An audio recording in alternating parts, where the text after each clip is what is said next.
السلام عليكم. هذا الفيديو على القناة الرسمية لمصطفى حسني. ماذا هذه القناة وماذا تقدم في هذا رمضان كريم؟ لمعرفة الإجابة، استعدوا لرحلة روحية مميزة مليئة بالإلهام والمعاني العميقة.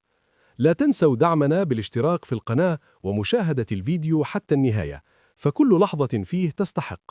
ودعوة من خلال هذه القناة المباركة في آخر الفيديو تنبيه مهم: لا تفوتوا مشاهدة الفيديو الرائع والمميز على القناة بعنوان قصة من الواقع يرويها الشيخ محمد العريفي عن الحياة الزوجية، فهو مليء بالعبر والدروس التي تنير حياتكم. القناة الرسمية لمصطفى حسني هي المنصة التي ينشر من خلالها برامجه، محاضراته ومحتواه الدعوي والتربوي على الإنترنت. هذه القناة تعتبر المصدر الأساسي لمتابعة أعماله بشكل مباشر وموثوق، حيث يشارك فيها الحلقات التلفزيونية التي يقدمها في شهر رمضان وغيره، المقاطع القصيرة التي تتناول موضوعات إيمانية وأخلاقية، المبادرات الاجتماعية التي يدعو إليها مثل حملات الخير والتطوع، البث المباشر أحياناً للتواصل مع الجمهور والرد على أسئلتهم. تضم هذه القناة أكثر من 7 مليون مشترك، فيها آلاف الفيديوهات لبرامجه ودروسه.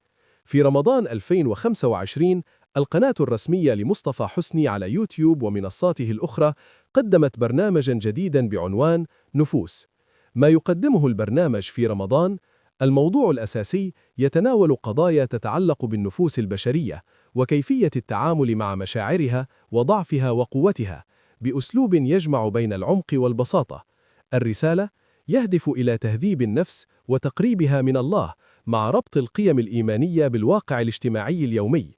المحتوى: حلقات يومية طوال الشهر الفضيل، تعرض على قناة أون المصرية 5:30 مساء بتوقيت مصر، 6:30 مساء بتوقيت السعودية، مع إعادة في ساعات الفجر. المنصات الرقمية: يتم نشر الحلقات أيضاً على القناة الرسمية في يوتيوب، مما يتيح للجمهور متابعتها في أي وقت.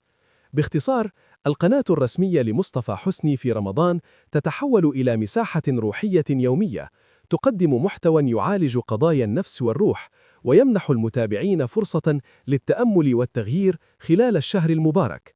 دعوة من خلال هذه القناة المباركة إلى مشاهدة هذه القناة.